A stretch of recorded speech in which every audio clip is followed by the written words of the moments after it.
Hey, it's John.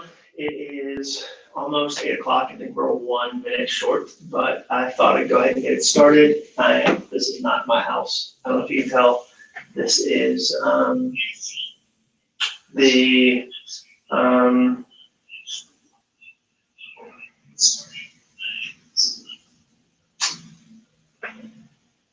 sorry about that. This is actually a hotel. I'm in Atlanta right now, and I'm going to do my best to answer as many questions as I get.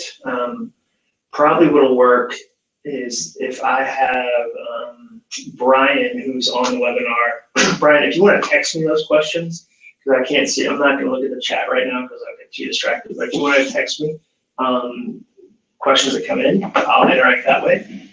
But I'm excited that there are folks watching. As I mentioned, I'm in Atlanta. I've got a gig tomorrow here, and I'm gonna do two things tonight. I'm gonna share an idea that I've been working on. It's an idea I shared with the one-on-one group this morning, and then I'm gonna answer questions. So you guys send in a bunch. Brian's already sent me a bunch of those over, but I thought that'd be a fun way to do it. So I'll share a couple minutes of ideas and then answer some questions. We'll go like 30 minutes or so, or like 35 minutes.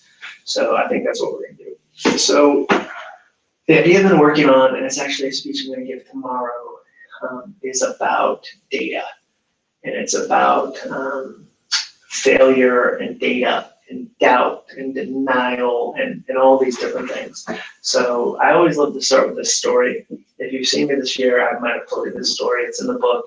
One of my favorite failure stories came from a friend of mine. A friend of mine named Stephen. I said, hey, how was church at Easter? My friend works at church. That's like their big thing. Like if you're in retail, it'd be like me asking, like, how was Christmas? So I said, how was Easter? He said it was good, good crowd, good music, but we lost some animals. And I said, what do you mean you lost some animals? Like they ran away, like on a homeward bound Michael J. Fox journey? Like what do you mean? He said, well, no. We had a petting zoo. I thought, like, going in the Bible, but go on. And we had two animals that died. And it was one of those like grab popcorn moments where you're like, I'm here for all of this story. So what do you mean? Like, what do you mean you had animals die? I said, well, I said, we had a duck. The first animal was a duck. And we had like a 2-year-old hug the duck too hard in like the neck, and the duck died. I don't know what you do in that moment. Like, you probably coat it with glitter and you give it to the family as like the craft. Like, today we made duck. I mean, what a terrible moment. So the second animal that died was a rabbit. And he said, we had a kid do like a pile driver off a hay bale, like jumped on him and landed on the rabbit. And he said, rabbits have really tiny bones. Like, they're not good at wrestling. They're good at one physical activity. It's not wrestling. And he knew in that moment that things had failed. Like, that's what's interesting to me. Failure is loud and bright and neon most of the time. When something just blows up in your face, you're not like, that's so weird. Like, I thought everything was great. Like, failure announces itself. The problem is, on the flip side, progress and results are usually pretty quiet. Progress is found. You have to go find it. It doesn't show up on your doorstep like failure does. And part of it is what I call the candle effect. So if you're in a dark room, a pitch black room, no windows, door shut, pitch black, and you light one candle, that candle seems really bright. Like, it is a huge candle. If you light a second candle, it's still very, very bright. If you light a third candle, same thing. But by the time you light your 50th candle or your 100th candle, it's diminished. Like, the results aren't the same. Same with any activity you do. Like, when you have a little bit of your first progress, it's like, look what happened. Like, I didn't eat a certain type of food for a week, or I got my first sale. Like, this is my first sale. Like, but then as you build on it, the progress kind of diminishes. Here's another example. If you run, say you've never run in your life. You're like, I'm gonna run, and you run 3 miles per hour, which is super slow. But you run 3 miles an hour, and you're doing your best. That's a 20-minute mile. 20 minutes. Now, if you increase your speed from 3 to 4, just 1 mile, You now have a 15-minute mile. You cut off 5 minutes off your mile. Now the problem is, if you're running a 9 miles per hour rate and you go to 10 miles per hour, again, same jump, 1 mile difference, you cut off not 5 minutes, but 40 seconds. Your progress diminishes. So a lot of us know that. That's why it's so fun to start something. When you start something, that's that first candle, but you don't actually finish. And the problem is, in the midst of that, doubt gets really loud. Doubt comes along and says, hey, you're not making progress. Or hey, by now you should be further along. Or hey, here's a list of all the people on social media that are making more progress than you, that are further ahead than you, and you're just not making enough progress. And your emotions get really, really loud.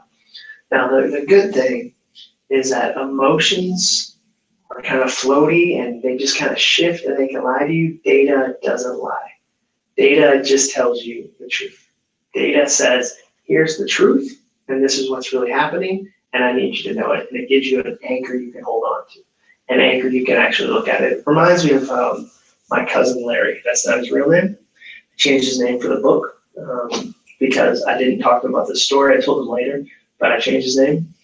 He gained some weight, and he realized that when he went to his wife's grandmother was in a nursing home, and he went to see her, and as soon as he walked in, the grandmother said, well, Larry got fat. Just like I always say, only kids and senior citizens are honest. Like in the middle, we're all polite. But then like when you're really young and you're really old, you'll be like, here's what's up. And so he started to try to lose weight. He wanted to lose 40 pounds. He's like, I'm going to lose 40 pounds. It's going to be great. I'm going to lose all this weight. And he hustled, but he didn't see progress. Maybe like you're not seeing the progress you want right now, and that's part of your goal. He didn't see progress. And he said something to me. He said, John, it was so much easier last time. That's another thing emotions will say. It was easier last time. The last job was easier. The last book was easier. The last photography assignment, the last church I planted, whatever. My last thing was easier. Now the problem is he has no proof of that. He didn't measure how many times he ran. He didn't measure how many times he went to the gym. He didn't measure how many healthy meals he made. He didn't measure his, body fat or his pant size or his inches. He had no data. He could have easily said, wait a second. Was it easier last time? And looked at a list of data points and said, wait a second. I ran 100 miles one month? Like, that wasn't easy. It was hard last time. It's hard this time. I'm fine. Sometimes that's the best thing for you. When I do sales stuff, I have online courses, as you know. There's sometimes when I'll do a big push to a bunch of people, and I'll go, the sales are going to be huge. And Brian, my partner, will say, hey, remember, we usually have X% of conversion on this type of thing, so don't get discouraged. And it always saves me. Because in my head, I'm like, the results are going to be amazing. Have you ever done that? Where you're like, it's going to be huge. And having real data to go, hey, no offense, but here's what usually happens. And you need to be smart. You see, there's this problem for people like my cousin, people like me that don't do a good job with data. There's a book that talks about it called Black Box Thinking. And Black Box Thinking puts this idea forward called playing golf at night. They say if you don't take care of your data, that's like playing golf at night. Because you'll never get better. You could play every night. You could practice for 4 hours. You could get the best clubs. But the second you hit the ball, you have no data about where it went. You don't know, did it hook to the right? Did it go to the left? Did it go right down the middle? Did it only go 50 yards? You don't know. And most of us, when it comes to our goals, aren't really looking at the data. And it gets us in trouble. And we tend to hate data. Like, that's the problem. I remember the first time we went to a restaurant. It was in New York City. It was the first time they had put calories on the menu. And everybody was furious. Like, people were mad. Because, like, we were going to get these crazy meals, like a cheeseburger with, like, a knife in the middle, like a huge. And everybody saw the calories. And was like, oh. So everybody's meal changed from, like, something amazing to, like, a sad salad with like pale chicken. And they're like, don't give me Hidden Valley Ranch dressing. Like, who knows what they're hiding in that valley? Probably calories. Give me like light brown water on the side. Salad dressing on the side, please. But here's what's funny. Knowing the calories isn't what created the calories. Like the meal always had the calories. All data did was say, hey, this is what they are, because I don't want you to live in denial. Like that's the second thing I love about data. If the first thing is it tells you the truth, like when doubt gets really loud, data says, oh, here's the truth. The second thing it does, data kills denial. It won't let you ignore something that's true and really happening, like calories. And I asked a restaurant industry expert, I said, hey, you ever see chefs get in trouble, like with data? Have you ever seen chefs struggle to comprehend and benefit from data? And he just started laughing. He started laughing and said, I know a chef who has a $22 meal. So it's on his menu, it's a $22 meal. He said, and it's made from a $13 cut of meat and a $6 sauce. He said, before he's turned on the lights, hired someone, purchased equipment, purchased silverware, leased the building. Before he's done any of that, he's got $19 in for a $22 meal. And I said, well, why is that? Why is it so expensive? And he said, he makes the sauce with an 80-year-old bottle of scotch. Now, no offense to anyone's palates out there tonight, but there's very little possibility that you could tell the difference between a 40-year-old bottle of scotch and an 80-year-old bottle, especially if it's been lit on fire in a sauce. Like, don't even front like you can taste the sauce and go, was this scotch made before we landed on the moon? Like, I like vintage 1940s scotch, and this tastes like 60. You wouldn't know. But that chef is going to lose his restaurant, lose his dream, lose his goal because he's living in denial of the math. And the third thing that data does, data teaches you. Data will help you see how you really work well. You know, there's a whole list of questions in the finished book about data, about what forms of data you should collect, how often you should collect it.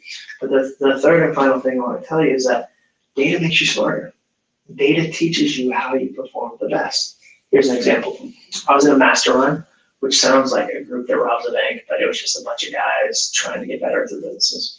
And everyone in the mastermind said one day, I get so much work done on planes. I love airplanes. I do my best work on airplanes. And I've seen that in a lot of books. There's actually an author who did a round trip ticket to Tokyo, there and back, to write on the flight. Because he's like, I get so much done on planes. That sounds nice, but the solution isn't, so therefore I should ride on planes more. No, the solution is, why does that work? What can I learn? You know, we always say that. We always go, failure's the best teacher. That's garbage. Winning and asking why is the best teacher. I'd much rather you go, I won, like this thing won, but why did it win? How do we repeat it? So I started to kind of think through that with my friends. Like, why do you get a lot done on planes? I think there's a few reasons. Number one, you have natural deadlines. When you go to an airport, you have the deadline of, I'm in the terminal, I have 20 minutes until I board. And so you have a deadline. When you get on, you have a deadline to use your phone until the door is shut. When you fly, they ding a little bell to tell you now you can get large electronics out, now you can get your laptop. You have all this time to work. And then it dings to tell you, hey, we're making our initial approach, please put away your laptop. You have natural deadlines. The second thing is you have limited amounts of things you can focus on. It forces you to focus. For instance, in your office, you might have 50 different projects. Everybody I've talked to on the one-on-one level has like 50 different things going on. But when you're on a plane, you can't bring all of them. You can only bring some of them. That little useless tray that only folds out like 4 inches won't hold like huge diagrams. You can't do a ton. You have to be limited and focused. That's the second reason. The third is that the Wi-Fi is not great. It's not, even though planes have it, like I've never had a full experience. Like you pay the $8 and it's like going back to AOL days. Like they might as well hand you a CD. Like it just doesn't work that well. And so you're forced to not be surfing, to not be all over the place. That's why like when you land and you can hear everybody's phone go ding, ding, ding, ding, ding, when text messages and people kind of groan, it's because this protective bubble, this cocoon of technology has ended. And they're blown out. Another reason that it's easy to focus on planes is that you don't get interrupted. More than likely, you won't get interrupted. On the plane, you get to focus without people talking to you. My favorite thing on a plane, have you ever seen somebody done it? Maybe you've done this. So like you sit next to the person and then you have a conversation and then it's like, it's time for the conversation to end. And so you do this, you slowly put your headphones in, you go, like what you're saying is, this is the end of our conversation. We're not talking anymore. Like, imagine if you did that on Earth. Like, can you imagine a coworker is like, hey, so I was thinking about, and you're like, I'm listening. Oh, it's hilarious. So what if you took that? You said, okay, I get this work done in this arena in this way, and then you said, okay, I need to leave my office for an hour. I don't have to go off campus. I just need to go to like an empty office. I used to do this at Bose. I would like literally crouch down so nobody saw where I was going, and I'd go somewhere else, like where people weren't interrupting me. 2, I turn off my Wi-Fi, just like on an airplane. 3, I'd only bring one thing to focus on. And 4, I'd set a little timer. I'd use a deadline. Now, why did I do that? Because data taught me what works. So that's what's fun about data. And I'm not naturally a data guy. I'm just not. It's not something like, I think when people are like, I'm naturally organized, that's not who I am. I'm not naturally organized. I have to fight and scrap for every bit of it. But what I've learned over and over and over again is that 1, data tells the truth. It just tells you the truth. It'll say, hey, I know your emotions are high, I know you're crazy, I know you're excited, but here's the parts of your company that are really working, and here's the parts that aren't. Or here's the part of your diet that's really working, and here's the part that's not. Number 2, data kills denial. That won't let you drive off a cliff. Data goes, whoa, hey, the bridge is out. Like, let me tell you, like 10 miles before you get there. Like, I don't want you to make mistakes. I don't want you to be a chef with a $22 meal that costs you $19 to make. Be careful. The last thing is data teaches you. It'll say, this thing works, this other thing doesn't. This thing worked in the past, it might work in the future. That, to me, is the beauty of data. So my hope is that this will at least make you curious to go, what are some things I can measure? When it comes to my goal, when it comes to the thing I'm working on, what are the things I need to measure? What do I need to know? I know for me personally, like, I know right now we're at 65% of sales completed for my speaking channel of my business where we were last year. So I didn't put that very clear. Last year I made X amount of dollars. In the whole year, I've already made 65% of that same amount of money, and it's January 23rd. Like, because of that data, I know, like, oh, this year is balling. Like, this is a crazy good year. Like, that's exciting. And the last thing I'd say, have fun with your data. Like, don't hear this and go, I'm not organized, I'm not detailed. Me either. Have fun with it. So there's a thing I want to do. I'm not going to tell you the thing, not just yet. I'll tell you when it's done, maybe. And I want to do it. And I bought a poster that represents it. Like, I bought a huge poster that represents it. And I cut it into pieces, vertical pieces. And every time I hit part of this goal, I put one of those up so that at the end of it, I'll be able to see this whole thing laid out. I'll know, okay, I did that. Like, over time, I did that. And the data allows me to do that because I know when I hit this level of my goal, that equates to a strip, which is like, there's 48 strips. So it's like almost like 2% of my goal. And I throw it up there, throw it up there, throw it up there, throw it up there. That's fun. Data doesn't have to be boring. So I'm going to do my best to answer some questions. Brian sent me a bunch, so I'm going to pull those up right now and see where are those. There's the questions. All right, I'm going to pull this back up so I can see. All right. I'm making this small. Let's see. I'll make this smaller. Okay. This is a question from Carrie C. How do you distinguish between side goals that will aid your main goal and side goals that will distract? For example, I find that having a weight loss goal and an exercise goal helps my main vocational goal by giving me better focus and more energy. Yeah, I mean, we just talked about data. Carrie, I would say you test it. Most of the time, it makes itself obvious. Like, most of the bad distractions, we have a hard time kind of justifying. Like, if you have to do a lot of justification for why a side goal is helpful, it's probably not helpful. It's not, like, don't do it. So I'd say test it. Like, even if you did a 2-week test, even if you did a whole month-long test, you'd have data at the end where you could say, yeah, that thing was bad. It didn't help me. Okay, second question. Jordan, I got off to a fast start with my weight loss goal, and now I'm wondering if I should increase my goal to be more aggressive so I can stay as motivated. Do you think that's a bad idea? No, I mean, I don't think it necessarily is. What I'd say though is, like, it is January 23rd, So if your goals start on January 1st, like I love the first 3-week fast start, but just be careful. Like we talked about the candle diminishing, where like the first couple weeks are crazy and then it gets harder. So what I would caution you is, if it were me, I'd say, give me 2 more weeks of regular goal, 2 more weeks, and then we can increase. Because then you got a 5-week test. Like, dude, we're talking about 3 weeks of data. Like, dude, that's not enough. Somebody said to you, I already figured out how to do my job. And I said, how long you been there? He said, 3 whole weeks. I go, that's not enough, dude. So I'd give it a couple more weeks before you increase it. When I get there, who is the best self-publishing resource?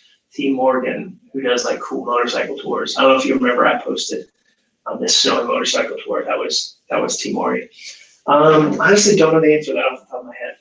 I think there are smarter people that could answer that. Somebody I would look to is like a Michael Hyatt, for instance. He's written a bunch about self-publishing. It's just been 10 years since I've done that. So here would be my one caution. Do not pay somebody to publish your book.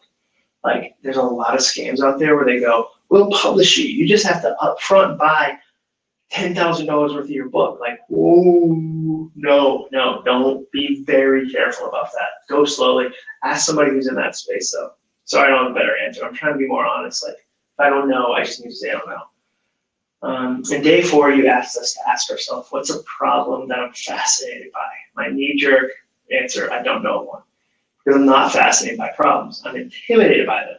I fear them, I avoid them. I'm trying to get better at seeing obstacles as opportunities, not stop signs, but it's not my nature. Any thoughts on how I could be better at this, Ryan? So, Ryan, I guess the other way I'd say it is, maybe problem's the wrong way, but like, I'd go back to that. It's just a different form of the same thing. Like, what's something that frustrates you? Like, what's something that you look at and you go, this is frustrating. It's not a problem I'm trying to solve necessarily, because maybe it does feel like a mountain. It's just a small thing that I think is really frustrating.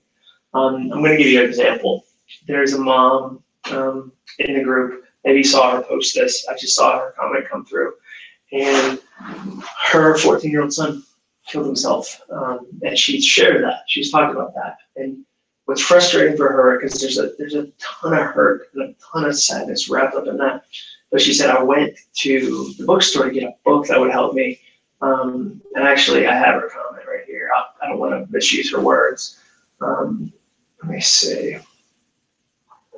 She said that she was told no, that at every bookstore they were told no. And so she said, I want to change that. She said, I want to write a book that helps parents like me that go through the worst moment of their possible lives. Like, that's something that, like, it doesn't have to be as big as that, the frustration, but don't be afraid to go, okay, this thing that I'm doing is something that really matters to me, and here's why I'm doing it. Here's a frustration that I've dealt with forever. Here's something I care about in a way that other people don't care about. So I think you can be really deliberate there. Let's see, I think I have a couple more questions. This is my phone. I think your phone case, it's gross. Don't phone cases just get the grossest? Ugh. All right, let's see. Another question. I do speaking in leadership-related topics to date, mostly to college student audiences, but materials relevant to adults as well. What's the best way to shift getting paid gigs for other demographics audiences, Diana? So really, how do you expand your speaking business? Usually you get one and then you're able to expand it. So you'll notice whenever I speak, I always say, like, had so much fun today at such and such company. That's me trying to shoot off a flare to let people know, oh, he does that. Like, most people don't know. They don't know that I've spoken at a bunch of car dealership networks. They don't know that. So your job is to try to get the one and then expand from there. The one that gives you a chance to say, well, I was talking to this adult group recently, and we were talking about these ideas. So, like, a lot of it is figuring out how do I get that one and then expand from there. To not try to get like 50, but to get the one that gives you like the first rung on the speaking ladder. All right, Heather E. I'm a wannabe author who would love to remove the words wannabe from the title. What do you think is a reasonable timeline to write a novel in? I've heard some take years and other people write them in 30 days. Yeah, I think if you said to me, my goal is to write a first draft of my novel by the end of this year, like the end of 2018. Boom. I love that goal. It's a great goal. Like, go for it. It also depends on where you are. Like, if 10 is you've got a a finished manuscript, and one is I just have an idea about a girl and like a werewolf and some dragons. Like I would say, dude, you're a long way. Be careful, but it depends where you're at. But if you ask me, like a finished draft in this year is very possible. I'm not like right in a month. I think for some people, great. I think most of the time a lot of that stuff is just junk. Like it's hard to write a great book in 30 days. Now, like I know we can find examples where we're like, I don't know, it's Stephen King. Like, yeah, he's Stephen King. Like, I don't know. Todd, I have a large weight loss goal that will likely extend past 3 months. My main focus right now is just making better choices with what I eat every day, but there's no real short-term goal or milestone attached. Any issue with that as long as I'm sticking to the daily plan. So, I mean, if it's working for you, it's working. Like, take what's in Finish or take what's in the course. And like, if something different that's healthy and safe and smart is working for you, do that. Like, I'm not one of these guys that's like, no, it has to be my plan. If you deviate, like, oh, that's terrible. No, like, repeat what works and quit what doesn't. I'd caution you, like I caution the first person. We're only 23 days in, so just be careful that you're not like you don't have the early momentum and you're confusing that with the new system works, or maybe it's just early momentum. All right. Esther R. I want to completely change my goal from writing a book to helping my husband continue to build his construction business that we started last spring. However, every day I haven't met my little 1% goals that I set out to achieve based on things learned in this class. So do I start over with a new goal, go back to lesson 1, or continue with the writing goal? Both goals are major, so I don't have time to devote energy to both goals and do a good job on either, if that makes sense. Yeah, so Esther, I would say feel free to change it to the construction goal, and you don't have to go back. And here's why. You learn the principles. Like you might say, you know what, in these 5 days, 6 days, 7 days, whatever, these 2 days I want to do again because I want to put my brain into construction mode. Awesome. But by no means would I say, well, you change goals, go back to this isn't Chutes and Ladders. Like I'm not going to make you go back. Like, you don't have to pass go to get $200. Like if it were me, I would give myself permission to do the goal that matters the most and then just work on that. And it sounds like it's the husband construction angle. Zach F. What is a regular day like for you? When do you wake up? Do you have any morning rituals, habits? Yeah, I'm trying to get more into that.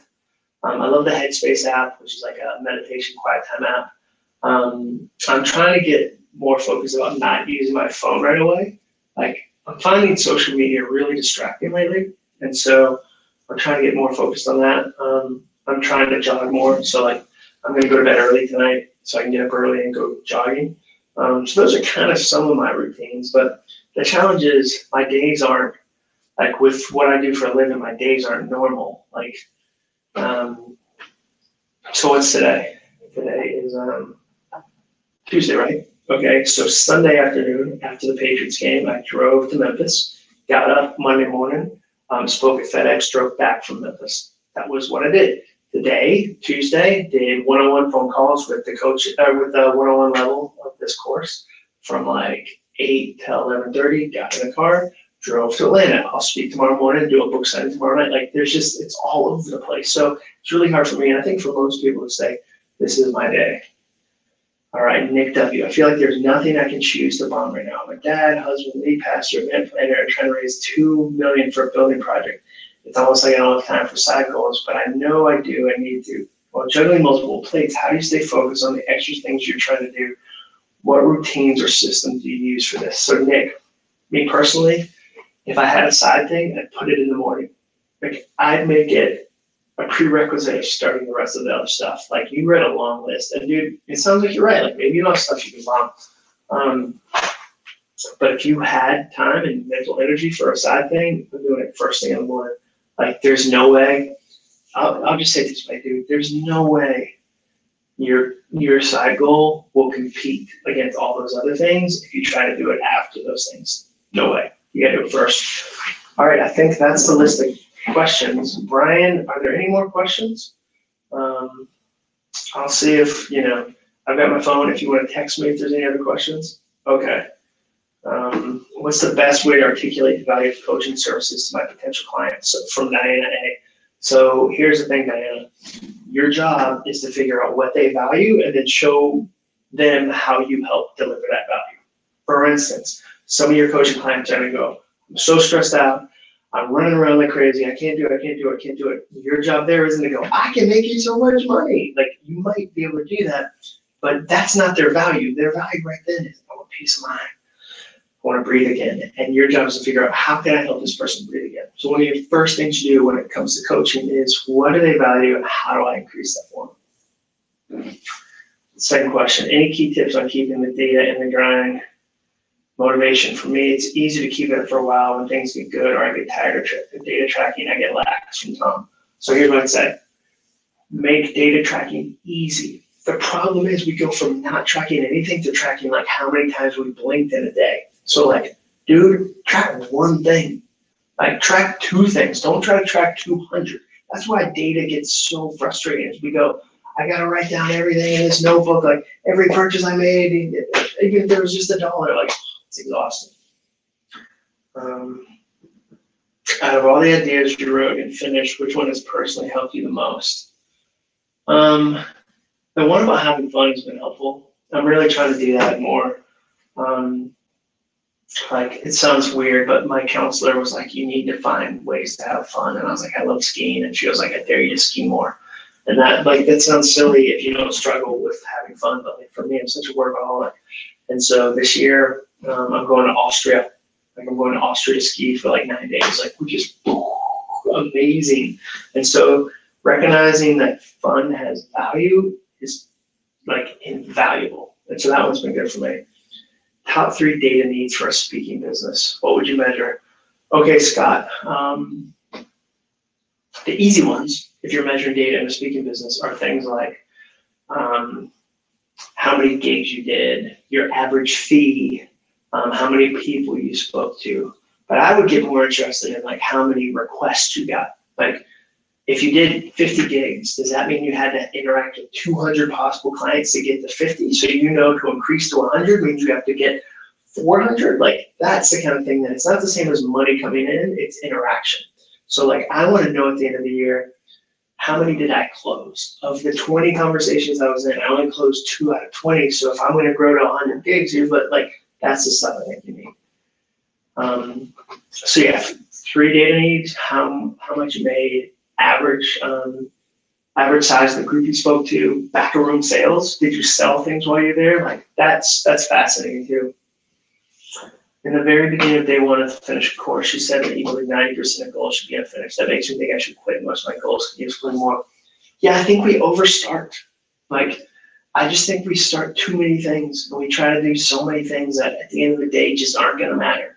I've always said it this way, like, I've known people that will like sacrifice for first 13 years of their kid's life. They'll never see their kid, but they're like, but I got him a nice bike. And like, there's not a kid in the world that's like, I didn't see my dad for 13 years, but like, my bike is pretty amazing, so it balances out. Like, I would say to that dad, like, you don't need to build an empire. Like, you already have a family. Like, be careful about this. So I think there's a lot of things that we start too many books. I think that like, and obviously I want you to buy my book, but like, you probably, I'm not going to read as many books this year as I did last year because like, I don't want to start a bunch of books that I don't finish. So I'm going to try to be deliberate about it and say, okay, I need to start 50 books. I need to really crush like 25, and that's fine. What advice can I give about speaking to your specific audience? A large part of our platform requires us to speak to preteens and others as adults, like specific advice about speaking to your specific audience. So here's the thing, Heather. You don't get to do a good job speaking to teenagers unless you're in a relationship with teenagers. So like, the first part of this is understanding what they need and why they need it and how they need it. And that's by being in community and by asking teenagers and parents, hey, what are the challenges you're facing? How do I serve those? Your job isn't to speak, it's to serve. And so my example of that is, with the amount of gigs I do, I'll never be able to say, oh, I'm speaking at this big company. Let me go spend a week on site and learn. And like, that's not how it works. So what I do is have a really good conversation with the client weeks before so I can start to tailor what I'm going to do. So part of it is just the empathy of understanding what do they really need and how do I use what I'm good at to fulfill that need.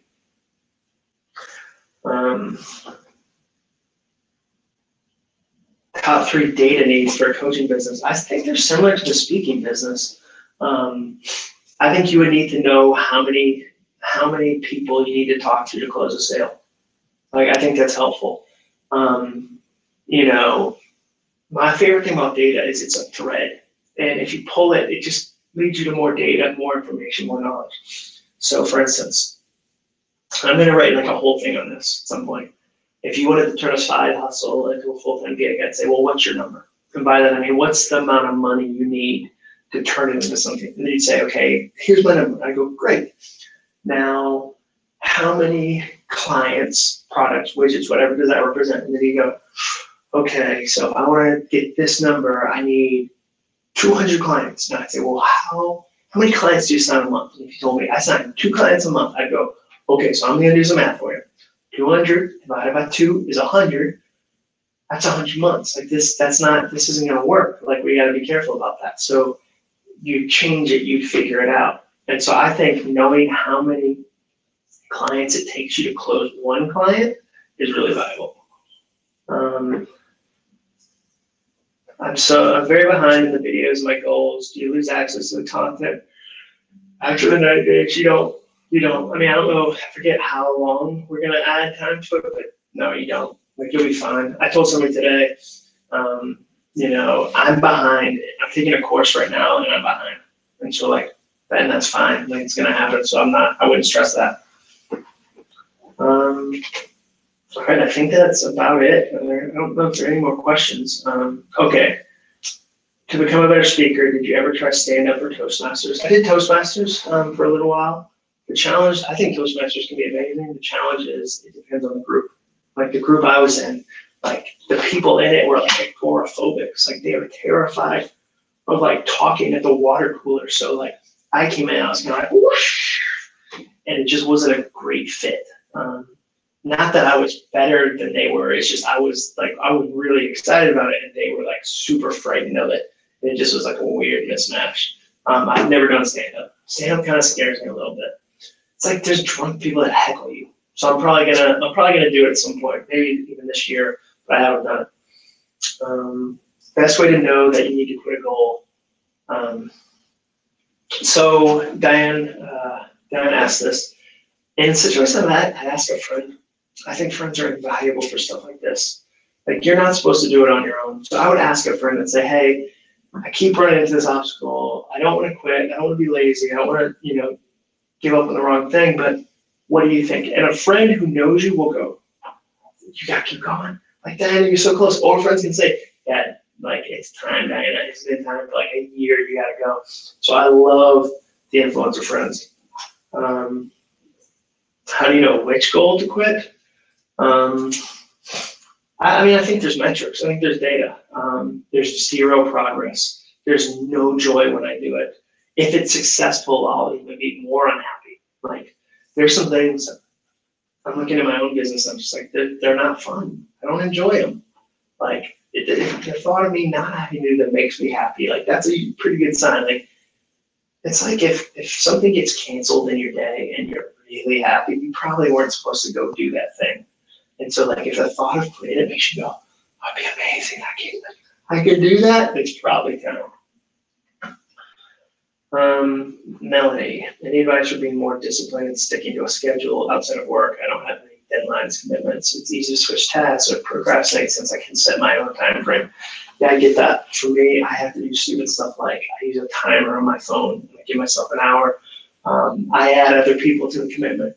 So I'll say, hey, will you ask me about this later? Or, hey, I'm going to give you this thing later. It's because I need a deadline. So, like, I just have to create my own fake deadlines and obey them. Like, and I can't create so many that I don't use them because that's pointless. But I'll say, I got 2 hours to work on this, and then, or like, I'm leaving for this thing and I have to be done with it by this time. Okay, now I'm going to go. So I create fake deadlines for myself. All right. Well, there we go. Thank you so much for watching. Hopefully this had value. If you're watching the replay, totally get that. I hope it's just as much fun on the replay. This is me signing out from Atlanta. So have a great rest of your night, guys.